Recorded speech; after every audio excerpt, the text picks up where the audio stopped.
and welcome to the Tavern Chat podcast. I am your host, Eric Tenkar, your bartender in the OSR, your main proprietor of the Tenkar's Tavern blog.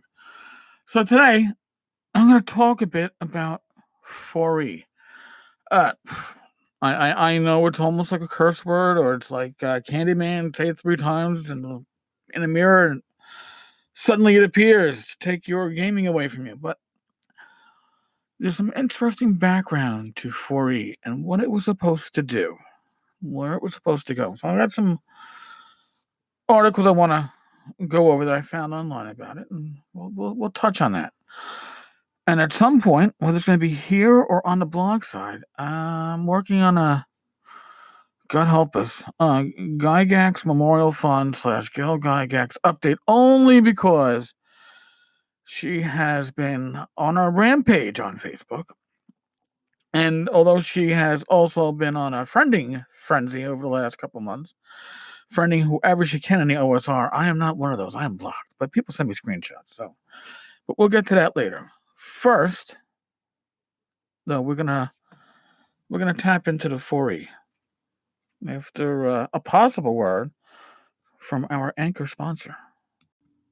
All right, so now we are going to delve ass deep into 4E.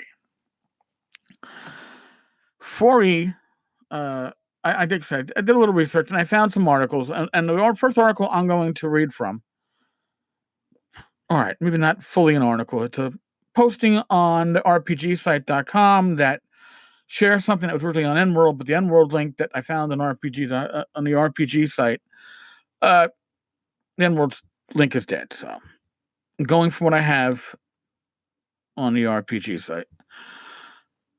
Sometime around 2006, the D&D team made a big presentation to the Hasbro senior management on how they could take D&D up to the $50 million level, that's per year, and potentially keep growing it. The core of that plan was a synergistic relationship between a tabletop game and what came to be known as DDI.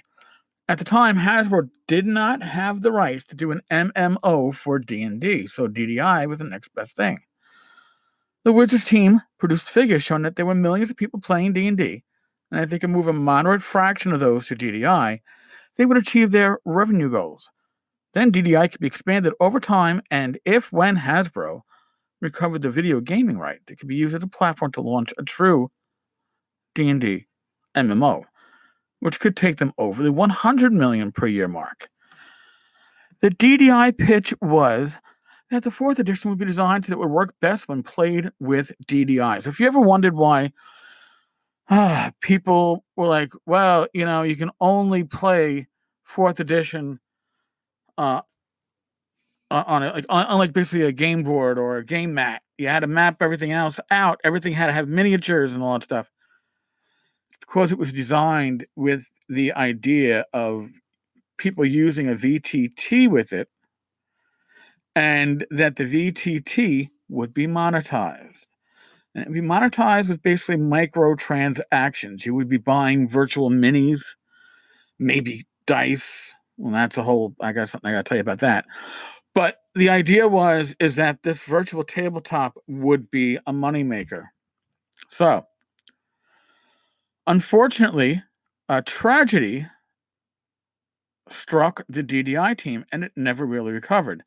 The VTT wasn't ready when 4E launched, and I remember the whole thing about the beta testing and all that stuff, and how it was going to be this great thing. And you know what? The videos look fine, but the actual use of it, yeah. And the explicit link between 4E and DDI that had been proposed to Hasbro's execs never materialized. The team did a yeoman's effort to make 4E work anyway while the VTT evolved, but they simply couldn't hit the numbers they promised selling books alone. The marketplace backlash to 4E didn't help either. So if you're also wondering why 4E was such a break from 3E, they were trying to force the idea that you needed a grid to run your game.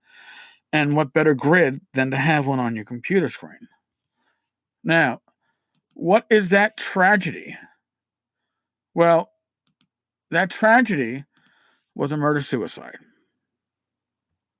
I kid you not. Okay?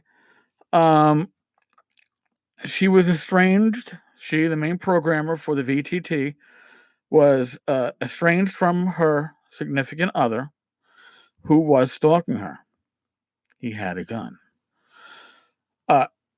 What happened is that her estranged husband shot her to death. That's Melissa Batten.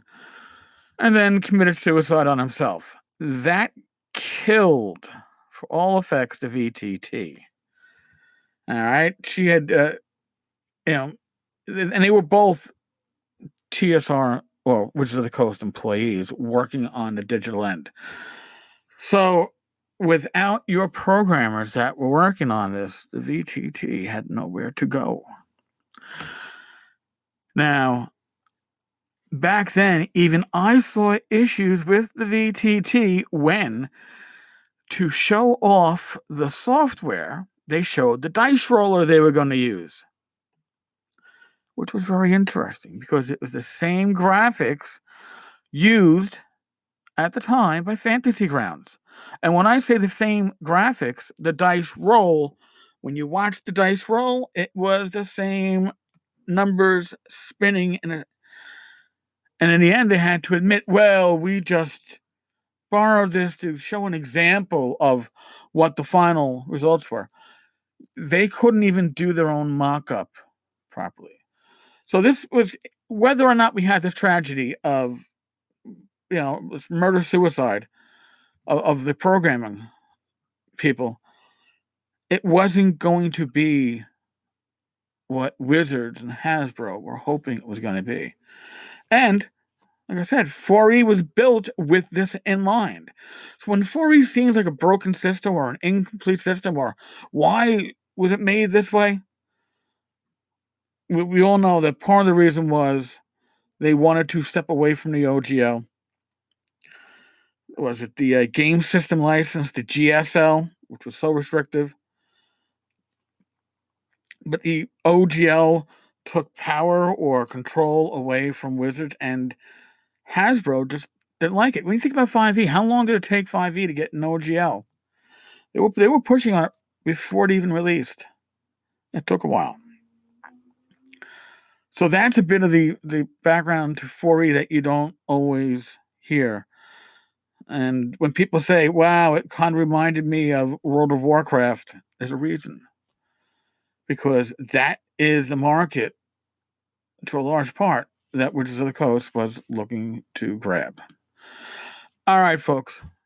On that note, I'm going to bid thee adieu. Tomorrow is Football Sunday. I get both games, Jets and Giants, at 1 o'clock, which means that before the afternoon is even done, I should already be depressed because I don't expect either team to win at this point. As always. Yes, my wife. Yes, sweet Donka. Donka's the doggy. As always, be safe, be well. God bless. Roll those dice, and I will talk with you all tomorrow. Later, folks.